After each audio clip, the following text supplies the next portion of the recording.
Thank you very much for joining me for this presentation. My name is Brad Renard. I'm the Chief Publisher of Upside Options. It's September 8th, 2019. And for this presentation, I'm going to give a broad market update. I'm going to look at the charts and the economic data. Then I'm going to give an update and overview of our conservative, non-directional, income-generating, all-weather Pinnacle strategy. And it's currently up 25% year-to-date after commissions, so the strategy is doing very well.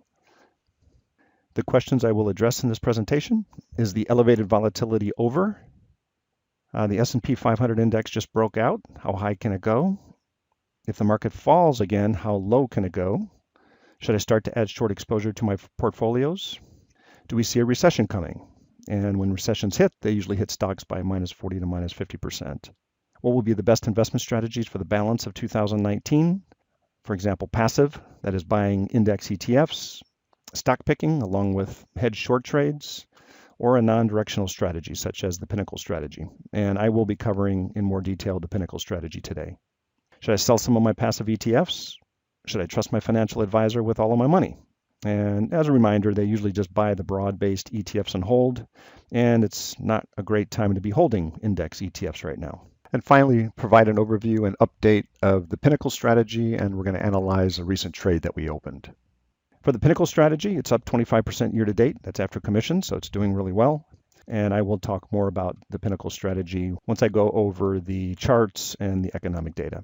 Available strategies, we have the Big Cap Alpha. That buys stocks with strong technicals and fundamentals with a market cap of greater than 10 billion. We have a small and mid cap momentum. That buys stocks with strong momentum and a market cap of 250 million to 10 billion. We have sector rotation. That buys the strongest stock within the strongest industry sectors. We have Contrarian Fund, and that buys stocks that have been out of favor for 6 to 12 months, and they're starting to recover. Then we have Iron Condor Pinnacle, and that's the non-directional, income-generating, conservative, all-weather, options-based strategy, and that typically generates 2.5 to 5% per month. And that's what I'll spend a little more time on in this presentation. I have just 2 more slides on the company, and then I'll jump into the charts and into the market update. For our differentiation, we do 4-level quantamental analysis, where we blend technical, fundamental, and factor-based quantitative analysis.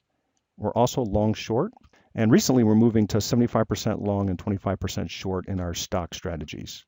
We also have a unique methodology for opening the shorts, and it makes the short trades almost free, so we can keep the trades open continuously. We follow strict exit rules, so we're able to let most winners run. But our exit rules are fast enough so we can lock in the gains and to protect capital. So for example, in 2018, October 2018, that was just before the big correction that lasted for 3 straight months in the last quarter of 2018, where the market pulled back 25%. We went from 75% allocated to 15% allocated in the 6 days just prior to that pullback. I could not predict what was going to happen. All I know is that our exit rules were triggering and we were following our rules. And every day we were selling stocks because the exit rules were triggering. So for our strategies, we finished 2018 in the plus 18 to plus 25% gain range, where the benchmarks, such as the S&P 500 or the Russell 2000 small cap index, they all closed 2018 with negative results, minus 8% to minus 12%. So we beat the indexes by a wide margin in 2018 because we follow strict exit rules. More on the 4-level scanner. Step 1 is we do macro analysis. At the big picture, we're looking at technical, breadth, fundamental, sentiment, and that modulates our bullish and bearish exposure levels. And what we're seeing now is that we want to add some bearish exposure. Step 2 is a technical scan, and we're finding high probability setups in the charts. Step 3 is a fundamental screen. So we're looking for strong companies or weak companies. Strong companies for the bullish trades, weak companies for the bearish trades. Step 4, we do a quantitative screen for probabilities of a pattern following through. And this is basically econometric, factor-based quantitative analysis. It's using multi-regression analysis, and it generates a lot of probability numbers, and then we use those probabilities to help us make our final selection of stocks. Finally, we use technicals to trigger our entries and our exits. And finally, we allocate about 4 to 5% of the portfolio to each position. So what caused the recent high volatility? The markets basically moved 1 to 2% almost daily during August. It was a very volatile time. It was triggered by an escalation in the China trade war and slowing global economies, a slowdown in the US economy, slowdown in China's economy, and an inverted yield curve. The market pulled back about 5%, 10-year Treasury rate fell to 1.45%. That means cash was pouring into U.S. Treasuries, which was pushing down the interest rate on the 10-year Treasury. And the inverted yield curve basically predicts a recession in 12 to 15 months. So that was spooking the market, and it was whipsawing the market for literally 30 straight days. Here is the yield on the 10-year Treasury. You can see that in late 2018, it was up near 3.3%, and then it just started falling hard. This was the September 2017 low here of 2.03%. Now we're down at 1.5% and change. And this is called the smart money. This is the bond market, and it's predicting that the U.S. economy will slow over the next 9 to 12 to 15 months and could go into a recession. Here's the yield curve, basically the difference between the rate on the 2-year note versus the rate on the 10-year note. And we can see that there's no difference between the yield on the 10-year versus the 2-year. And a little more on the yield curve. Here's what a yield curve looks like. So for example, a typical yield curve is upward sloping. So over here on the y-axis is the interest rate of the Treasury. And then this is down here on the x-axis, this is years to maturity. So we have 3-month, we have 2-year Treasuries, 5-year, 10-year, 15-year, 20-year, and 30-year. And usually if the bond has a longer maturity, it will be paying a higher interest rate. And this is a normal, healthy economy when you have an upward sloping yield curve. Right now, unfortunately, our yield curve is more flattish to actually inverted, meaning the short bonds have a higher interest rate than the long bonds. And that represents an unhealthy bond market predicting a slowdown in the U.S. economy. Looking at some macro market analysis, first thing I want to look at is the weekly chart. So this is the NYSE composite, has about 1,900 stocks in it. And this is a weekly chart. Every candlestick represents 1 week of trade. This starts in 2006 through the end of 2018. And I show 2 moving averages on this weekly chart, a 17-week EMA, exponential moving average, and a 43-week EMA. When the 17 EMA is above the 43 EMA, it tells me that the stock market is in a long-term confirmed uptrend. And then when the 17 is below the 43, it tells me that the stock market is in a long-term confirmed downtrend. And then I have the vertical line showing crossovers. So here's a bearish crossover, and this happened to be January of 2008. It basically said, get out, go to cash. And if you're an experienced trader and you know how to short the market, start going short. And then in the middle of 2009, it basically had a bullish cross and it said, start going long, get out of cash, get into stocks. Then we had a cross here in 2011, bearish cross. We had a bullish cross in 2012. We can see this one lasted a long time. We had a bearish cross in mid-2015. This was heading into the election. We had a bullish cross. I'm missing a line here, but a bullish cross after Trump was elected, and then the market went up about 25%. And then now the market's just been sideways and choppy.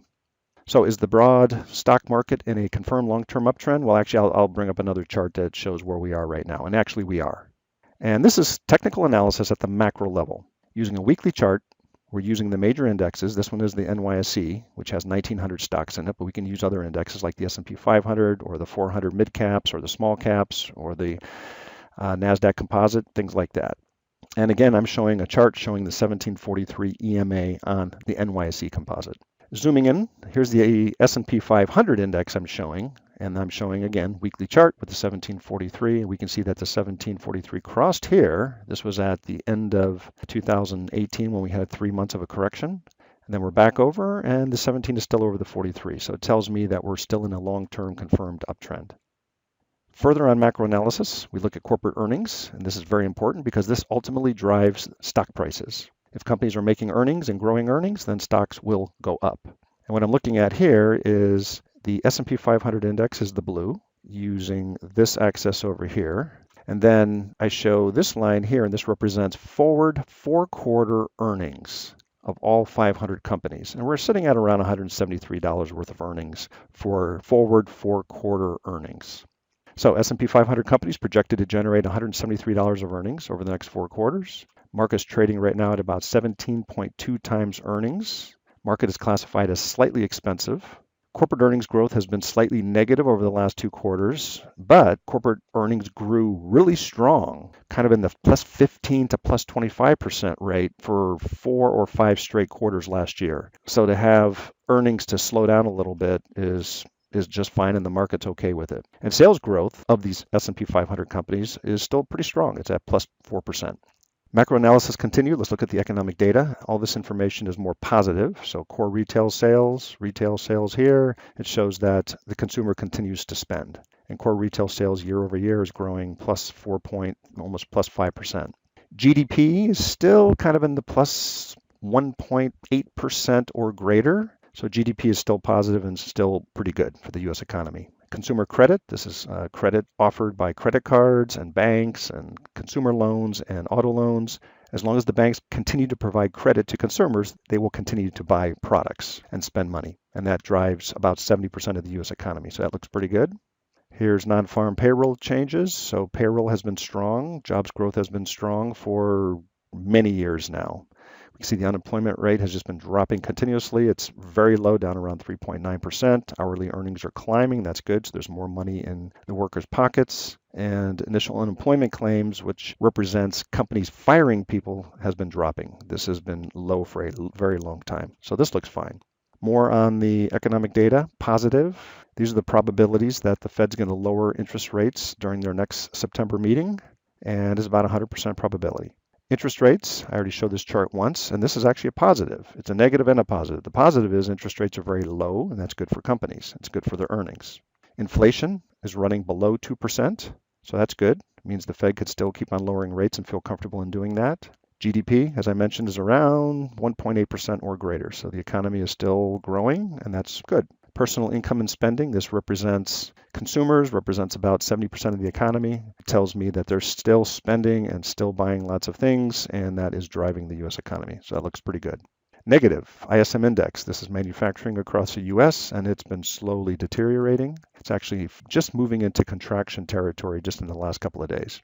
Chicago business barometer, it really plunged in the last couple of months. Non-defense capital goods, this represents corporate business spending, and it's been rolling over. It's pretty much at 0% growth year over year. Here is the 10-year note again, interest rates on the 10-year Treasury. As I said, it's a positive and a negative. On the negative, this spooks the market. It tells you that cash is flowing into bonds. Some of that cash is coming out of stocks, and the smart money believes that the U.S. economy is going to slow over the next 9 to 12 months. Citigroup Economic Surprise Index. This represents pretty much all the economic data coming out week by week. And as the chart goes downward, it tells you that the economic data is surprising to the negative. However, recently it just bounced, so we'll see what it does. And construction spending. It's been rolling over since 2014, and it's now actually in negative territory. And this represents about 5-6% of GDP of the overall economy. So that's a negative. The indexes, here's the Dow Jones. And it actually broke out to this new high, or at least above this major breakout level of 26,620. So that's a major positive. If this breakout can stay above 26,620, then most likely we're going to grind higher up to these highs right here. S&P 500 index, same thing. We just broke over 2945, which is a major level here.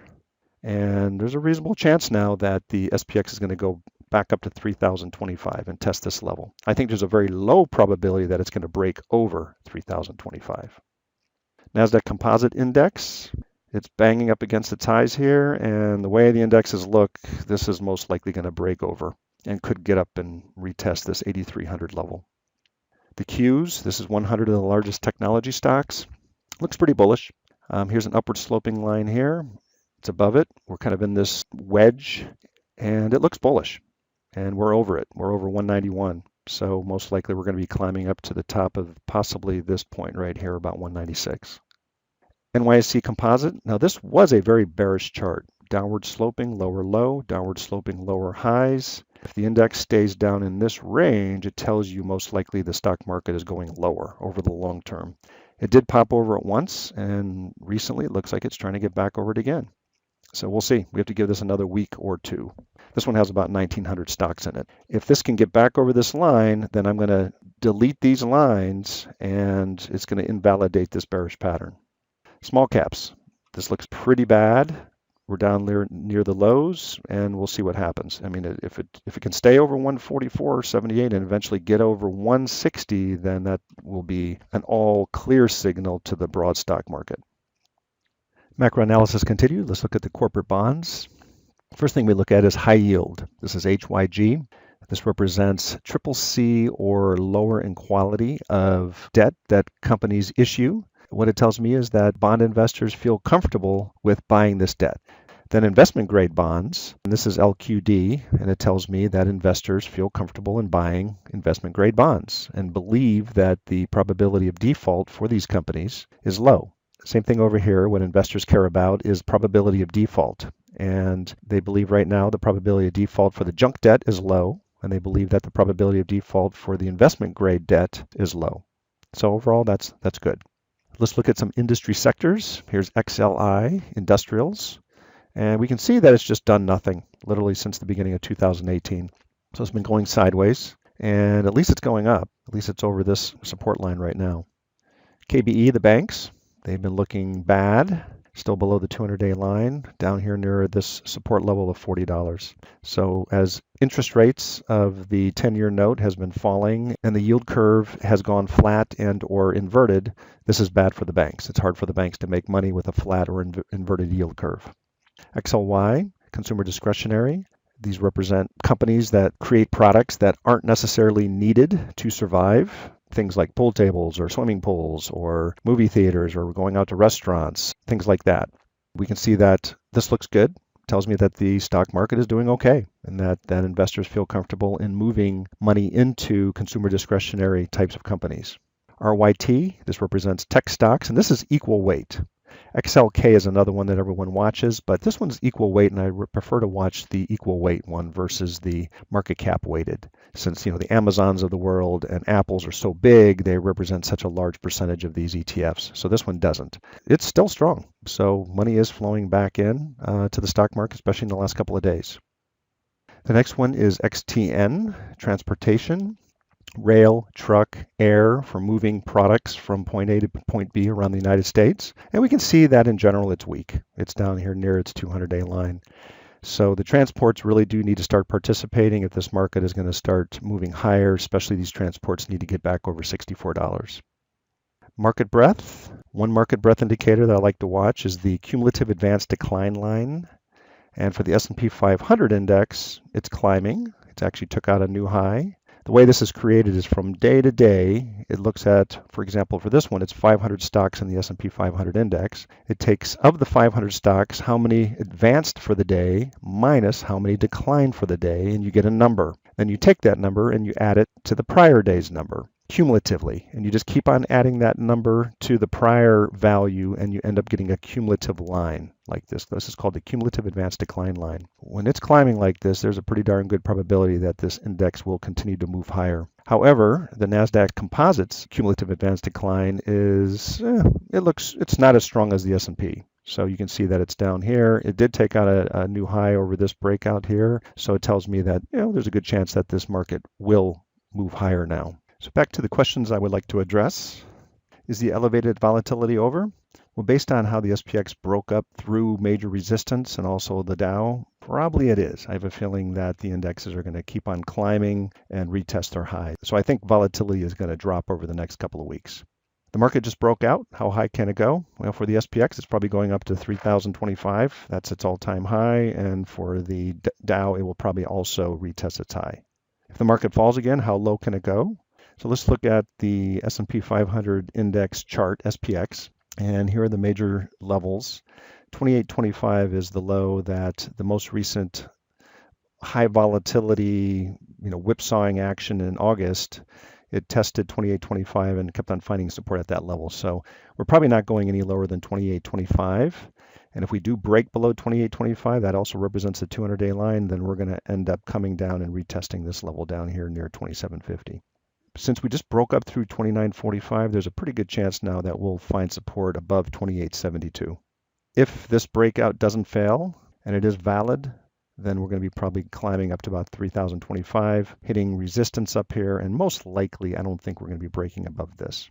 Back to the question. So if the market falls again, we just talked about that. Should I start to add exposure, short exposure to my portfolios? Well, we are. So for our stock portfolios, the small and mid cap, the large cap, sector rotation, and contrarian, we're moving to 75% long and 25% short. So the long, we buy the stocks. For the short part, which is 25%, we buy bear put spreads. So those are option-based short hedges. If the market pulls back about 3.5% to 4%, they usually double in value. and that generates some nice cash for the accounts. And I believe that we're going to end up with some nice returns over the next 6 to 9 months as we keep our shorts running. Do we see a recession coming? Most likely not for the next 12 months. And just a reminder, when recessions hit, they usually hit the stock market by minus 40 to minus 50%. What would be the best investment strategies for the balance of 2019? Passive ETFs. I particularly don't like those. If the SPX breaks above 3,025, then we're going higher. And then you could get into some passive ETFs. But right now, I just think there's a lot of risk to the downside, and there's not a lot of upside potential right now. So I would probably stay in cash for most of my portfolio. Then when it comes to stock picking, sure. I mean, when anyone that can stock pick and also have some short hedge trades, you can still make some money in the market. But you have to follow strict exit rules. You're not going to make a lot on these stocks. You might make 5%, 10%, 15%, and you just have to move pretty fast and book your profits. That's what we're doing in our portfolios. The other option is a non-directional strategy such as Pinnacle, and I think this should do just fine in 2019 for the balance. It's up 25%, and I'll talk more about this after I complete this market update.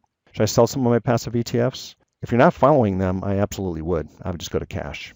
If you know what you're doing and you're following them closely and you have exit rules and exit levels set, then hold on to your ETFs, but make sure you have exit rules and exit levels set. Should I trust my financial advisor with all my money? I just have some things to cover on this. They usually just buy broad-based indexes, ETFs, and they hold.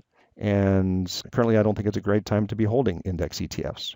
Also, the typical financial advisor, they don't follow strict exit rules. They just hold for the long term. And here's a question to ask. How much does my account need to draw down before you start to sell some of my long stock and ETF positions? And ask them that question. And most don't have long stock. Most will have just ETFs. Let's go ahead and quick summary and update on Pinnacle. So Pinnacle's doing well. It's up 25% year to date. That's after commissions. And this is just a screenshot off of the website. This is upsideoptions.net.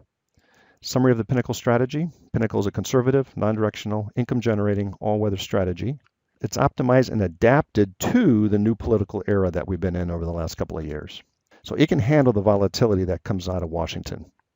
So this strategy can generate positive monthly returns in upward trending, downward trending, or sideways and choppy markets. And for the last 18 months, we literally have been sideways and choppy and pretty volatile here and there. We hold a maximum of 3 to 4 positions. That represents 30 to 40% exposure of the portfolio. So each position represents 10%. Each position is open for 2 weeks. We hold enough cash in the accounts to make trade adjustments when volatility rises. So we're only really running steady state at 30 to 40%, and really I like to be at 30%. This strategy is conservative by construction. It allows us to sleep well at night because we have a low level exposure, but we're still able to generate solid monthly gains.